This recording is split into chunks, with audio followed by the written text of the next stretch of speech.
Hello everyone and welcome back to my channel. Kitchen দেখেই বুঝে গেছেন যে আমি এখন কোথায় আছি। ইয়েস, আবুধাবিতে আছি। কাল রাতে রিটার্ন করেছি আমি আবুধাবিতে। আর এখন আমি ব্রেকফাস্ট বানাচ্ছি। ব্রেকফাস্টে ডিম টোস্ট আর চা বানাবো। যদিও এখন ঘড়িতে 11:30-12টার মতন বাজে, মানে অনেকটাই ব্রেকফাস্টের টাইম অনেক আগেই পেরিয়ে গেছে, কিন্তু আজকে ব্রেকফাস্টটা আমাদের একটু দেরি করেই হবে। কালকে আমাদের এয়ারপোর্ট থেকে বাড়ি ফিরতে প্রায় 2:30-3টে মতন বেজে গেছিল। আসলে কি হয়েছে, আমার যে রিটার্ন ফ্লাইটটা ছিল সেটা দুবাই পর্যন্ত ছিল। কালকে প্রীতম অফিসের পর ডাইরেক্ট দুবাই চলে গেছিল আমাকে পিক আপ করার জন্য। তার উপর আমার যে আবার ফ্লাইট ছিল সেটা আবার 1.5 ঘন্টা লেট ছিল। ফ্লাইট ল্যান্ড করার কথা ছিল মোটামুটি ওই 10:30 নাগাদ, সেখানে আবার ফ্লাইট ল্যান্ড করেছে প্রায় 12টার সময়। তারপর এয়ারপোর্ট থেকে ব্যাগপত্র নিয়ে বেরোতে বেরোতে আরও 1 ঘন্টা সময় লেগে গেছে। তারপর আবুধাবি পর্যন্ত পৌঁছাতে আরো সময় লেগেছে। তো এই করতে করতে প্রায় 2:30-3টের মতন বেজে গেছিল। তবে কালকে আমার ফ্লাইটটা বেশ ভালোই ছিল। এই হচ্ছে আমার ফ্লাইটটা। কালকে আমার কো প্যাসেঞ্জার্স কেউ ছিল না, আমার পাশে 2টো সিটই খালি ছিল। তারপর প্রত্যেক সিটেই neck pillow and back pillow ছিল। আর প্রত্যেক প্যাসেঞ্জারের জন্য পার্সোনাল ইয়ারফোন আর তার সাথে ইন্ডিভিজুয়াল স্ক্রিনও ছিল। মোটামুটি বেশিরভাগই লেটেস্ট মুভিজ আর লেটেস্ট সিরিজের অপশন ছিল।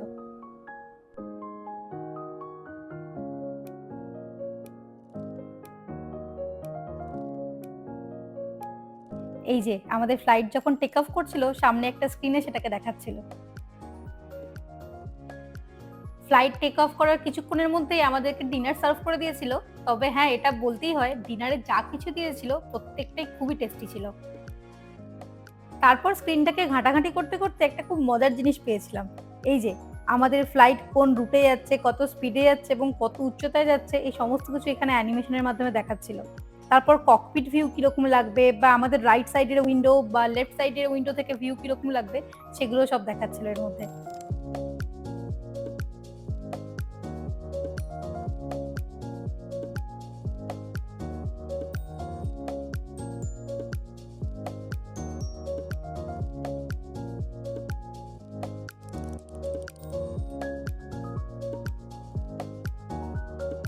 এইসব করতে করতে যখন দুবাইতে ল্যান্ড করলাম তখন প্রায় 12টা-12:30 মতন বাজছিল।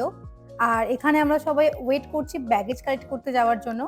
দুবাইতে ফ্লাইট থেকে নামার পর ব্যাগেজ কালেক্ট করতে গেলে একটা ট্রেন নিতে হয়। সেটা দুবাই, মানে যে ট্রেনটা চলে সেটা দুবাইয়ের এয়ারপোর্টের মধ্যে একটা লোকেশন থেকে আরেকটা লোকেশনে চলে। তো চলুন, ট্রেনে উঠে পড়েছি, এবার ব্যাগেজ কালেক্ট করে তারপরে বাইরে যাব। এই যে বেরিয়ে পড়েছি এয়ারপোর্ট থেকে। আর এখান থেকে আমাদের বাড়ি মানে আবুধাবি পর্যন্ত পৌঁছাতে ওই ঘন্টা দেড়েক মতন লাগবে। কাল রাতে যখন ফিরছিলাম ফুল মুন ছিল। দেখুন তো বুর্জ খালিফার সাথে চাঁদটাকে দেখতে কি অপূর্ব লাগছে না?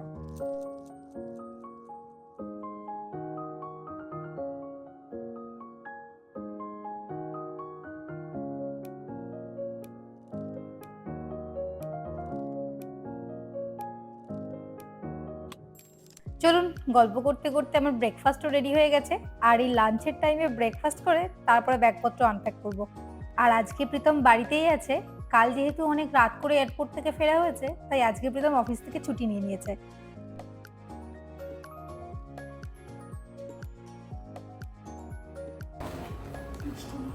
কালকে রাত্রেবেলা ফ্লাইটে খিদে পাচ্ছিল বলে খুলে খেয়েছি একটুখানি।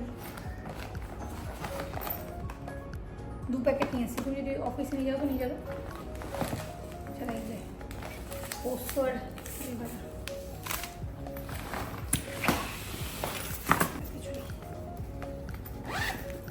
ছোট ব্যাগ আনপ্যাক কমপ্লিট।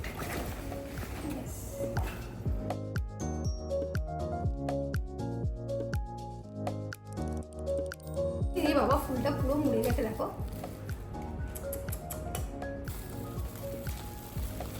এটা আমি আমাদের বড় ফুলদানিটার জন্য নিয়ে এসেছি, পুরো মুড়ে গেছে ফুলটা। ঠিক আছে, ওগুলো ঠিক হয়ে যাবে। ঠিক হবে? হ্যাঁ হ্যাঁ, ঠিক আছে। কেমন লাগছে?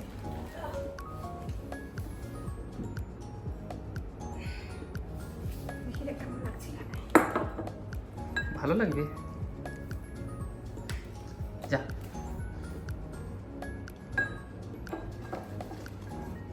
খুব সুন্দর লাগছে এটা, বাট এটা অনেকটা বড় হয়ে গেছে, আর একটু ছোট হলে ভালো হতো। নিচটা কেটে দিলে কেটে দেওয়া যাবে। কাটা যাবে বলে তো মনে হচ্ছে। হ্যাঁ, কাটা যাবে।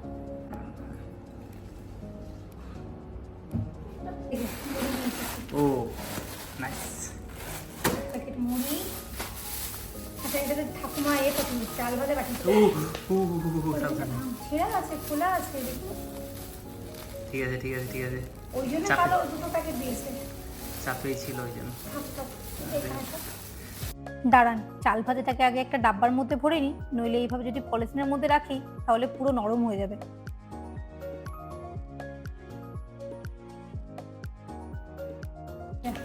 চিড়ে ভাজা, নাস্তা ভাজা। নাস্তা প্যাকেট, এ, নাস্তা প্যাকেট, ছোট ছোট। আমার ফেভারিট। আচ্ছা দিদাই যে বাদাম ভাজা পাঠিয়েছে। আরে না, না, এটা মা পাঠিয়েছে। Nice nice. মা এটা বাদাম পাঠিয়েছে, একদম ভেজে একদম। ভেজে ভেজে খাবে। অনেকগুলো দিয়েছে প্যাকেট, দিচ্ছি অনেক আছে, থাকলে এর মধ্যেই থাকে। এগুলো ভাজা নয়, আমি ভাবলাম না ওগুলো ভাজা নয়, ভাজা এর মধ্যে আছে। এগুলো ভেজে পাঠিয়ে দিল, এখানে ভাজতেই তো সময়। ভাজতে কিছু করে নরম, ভাজলে নরম হয়ে যাবে না, সেটা ভেজে পাঠাই। আর এখানে মা তোমার জন্য কিছু জামা কাপড় পাঠিয়েছে, নতুন জামা কাপড় পাঠিয়েছে। চলুন, ইন্ডিয়া থেকে আনা ব্যাগ আমার আনপ্যাকিং করা হয়ে গেছে। এবার রোদটা একটু কমলে বিকেলের দিকে বাজার করতে যাব। চলে এসেছি হাইপার মার্কেটে। এবার চলুন, যে যে প্রয়োজনীয় জিনিসগুলো লাগবে সেগুলোকে আগে উঠিয়ে নিই।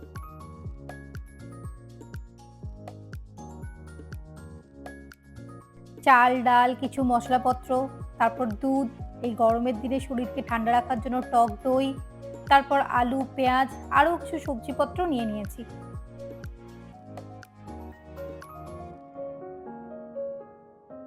বাজার করা কমপ্লিট। আজ আর সেরকম কিছু কাজ নেই, রাতের খাবারটাও আজকে আমরা বাইরেই খাবো। কাল থেকে আবার আমাদের আবুধাবিতে স্বাভাবিক জীবন শুরু হয়ে যাবে। আর আজকের ব্লগটা আমি এখানেই শেষ করছি। দেখা হচ্ছে আবার পরবর্তী ব্লগে। ধন্যবাদ।